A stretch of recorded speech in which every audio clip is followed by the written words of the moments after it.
Notice this truth, and the truth is this. Knowing God is the confirmation of our salvation.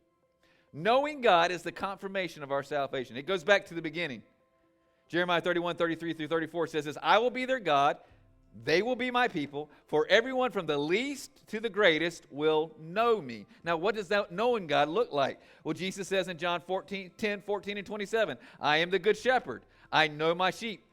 They know me. And then he says this, my sheep know my voice. So how do you know if you got a new heart? How do you know if you're truly saved? How do you know if God's offered you a new life? How do you know? Do you hear from God? Now, here's the thing, though. Let me be as clear as I know how.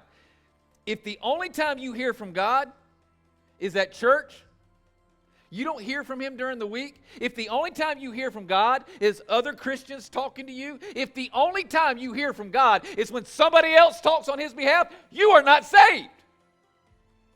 Because Jesus says His true sheep know His voice. And so if the only time you hear from God is from me, you're lost.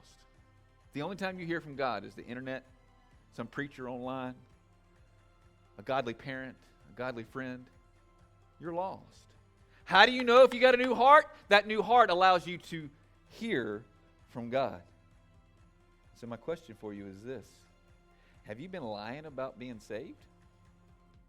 Do you have that new heart and that new spirit?